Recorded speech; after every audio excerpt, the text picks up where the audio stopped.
नमस्कार, मैं air marshal Sanjeev Kapoor. आज हम बात करेंगे MiG-21 फाइटर एयरक्राफ्ट की। MiG-21 फाइटर एयरक्राफ्ट अभी कुछ दिनों में सेवानिवृत्त हो रहा है भारतीय वायुसेना से। आइए इसके बारे में जानते हैं। आप सबने MiG-21 का नाम तो सुना होगा। ये MiG-21 एयरक्राफ्ट भारतीय वायुसेना का एक अभिन्न अंग रहा है पिछली 6 दशकों से। For last 62 years, this aeroplane has been flying with Indian Air Force. It is one of the longest serving fighters which any countries have had. And let's see अगले कुछ मिनटों में इस जहाज के बारे में और इसका क्या योगदान रहा। पहला वायुयान MiG-21 का USSR में, उस वक्त रशिया में 1955 में बना, बट भारतीय वायुसेना में अप्रैल 1963 में आया, 1963 अप्रैल में आया। भारत एक अकेला ऐसा देश था USSR के बाद, जो USSR कंट्रीज़ के बाहर, जिसको उस टाइम पे ये जहाज़ दिया गया। ये मार्क 2 पे चलने की क्षमता रखता है, मतलब ध्वनि की स्पीड से 2 गुना ज़्यादा, और ये जहाज़ 1950 में डिज़ाइन किया गया था। 1963 में जहाज़ भारतीय वायुसेना में आया और उसके बाद ये जहाज़ भारतीय वायुसेना के 28 फ्लाइंग यूनिट्स का भाग रहा है थ्रू द ईयर्स 1963 से लेके। और ये जहाज़ अब 19 सितंबर 2025, जो कि करीब 1.5 महीना दूर है अब से, ये जहाज़ फेज़ आउट हो रहा है भारतीय वायुसेना से। ये जहाज़ भारतीय वायुसेना में सेवानिवृत्त होगा और उसके लिए एक बहुत बड़ी सेरेमनी प्लान की गई है चंडीगढ़ में।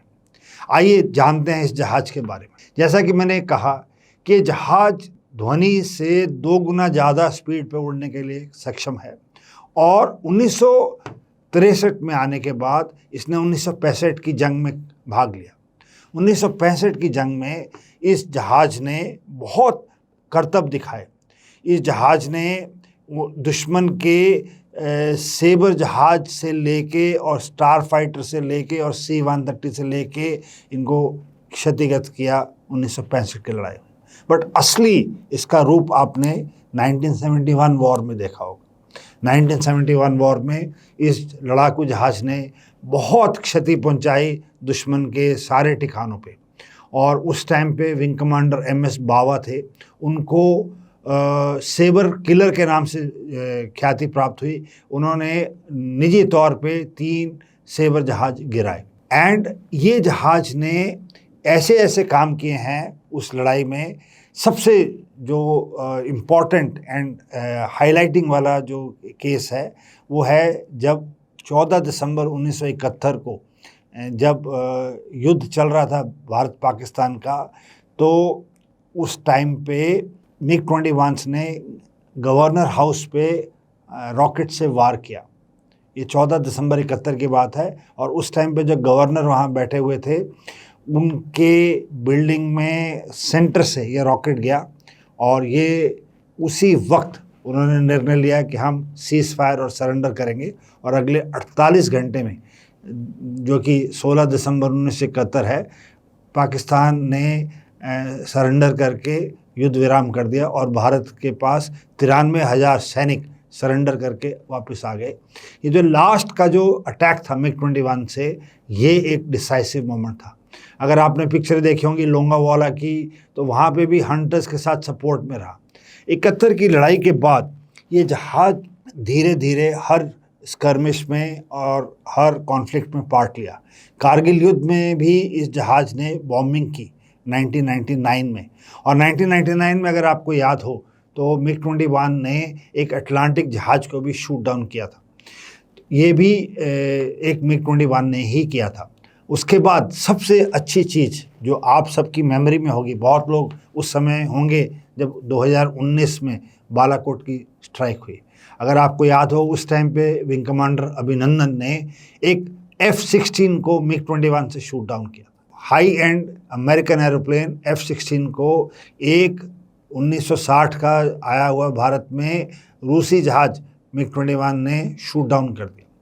ये इस जहाज़ की खूबी थी। और अभी जो ऑप सिंदूर ख़त्म हुआ है कुछ महीने पहले, उसमें भी ये जहाज़ हमेशा रेडीनेस पे थे और बॉर्डर पे पेट्रोल कर रहे थे। ये जहाज़ 58,000 फीट तक जा सकता था। ये सुपरसोनिक क्रूज़ कर सकता है। इसमें एयर टू एयर वेपन्स हैं, एयर टू ग्राउंड वेपन्स हैं, बियॉन्ड विजुअल रेंज स्ट्राइक करने की कैपेबिलिटीज़ हैं। इसमें इलेक्ट्रॉनिक वॉरफेयर की क्षमता है, एक क्लोज कॉम्बैट के लिए यूज़ होता है। और सबसे अच्छी बात यह है कि इसके बड़े सारे वेरिएंट थे। तो इसमें टाइप 77 था, मिग 21 टाइप 96 था, एक टाइप 75 जहाज़ आया और अंत में उसको मॉडिफाई किया गया भारत ने 2001 में, और उस जहाज़ का नाम रखा गया बाइसन। तो लास्ट जो वेरिएंट फ्लाई किया है वो मिग 21 बाइसन था, जो कि अभी सितंबर में फेज़ आउट होंगे। तो ये जो कर्टन डाउन होगा किसी भी फ्लीट का, ऐसे एक प्रथा है वायुसेना में, तो वो सितंबर में ख़त्म होगी, जिसके बाद मिग 21 फॉर्मली भारतीय वायुसेना से रिटायर हो जाएंगे।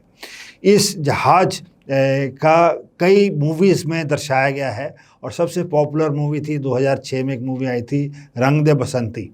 एंड ये फ्रंट लाइन में ये जहाज़ हर तरफ डिप्लॉयड थे, चाहे वो श्रीनगर हो, चाहे वो पूना हो साउथ में, चाहे वो ईस्ट में छबुआ हो, चाहे वो वेस्ट में नलिया हो या भुज हो।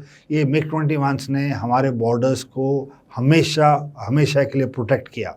और ये जो लास्ट के 2 स्क्वाड्रन्स रह गए हैं, ये अगले महीने सितंबर में फेज़ आउट हो रहे हैं। तो आप इस जहाज़ के बारे में सुनिए और पढ़िए। और मीडिया ने कुछ सालों से इसको फ्लाइंग कॉफिन के नाम से जाना गया था, बट हम ये नहीं मानते हैं। हमारा ये कहना है कि ये जहाज़ इतने ज़्यादा नंबर्स में थे, भारतीय वायुसेना में करीब 800 से आसपास मिग 21 रहे हैं। वो जब इतने ज़्यादा नंबर्स में थे तो जो भी एक्सीडेंट होते थे, तो उस हिसाब से रेशो के हिसाब से मिग 21 के एक्सीडेंट्स भी रेशो में थे, बट नंबर्स में ज़्यादा थे। तो इसीलिए धीरे धीरे एज के साथ रिलेट करके इसको फ्लाइंग कॉफिन के नाम से मीडिया ने कुछ साल पहले नाम दिया। बट ये जहाज़ ने बहुत अच्छी सेवा की भारतीय वायुसेना की, और मैं as a air warrior, as a pilot, आप सबको ये बताना चाहता हूँ कि हम सबको सहे दिल से इस जहाज़ का बहुत बहुत धन्यवाद देना चाहिए, जिसने ये सेवा की हमारे देश की और वायुसेना की। थैंक यू एंड जय हिंद।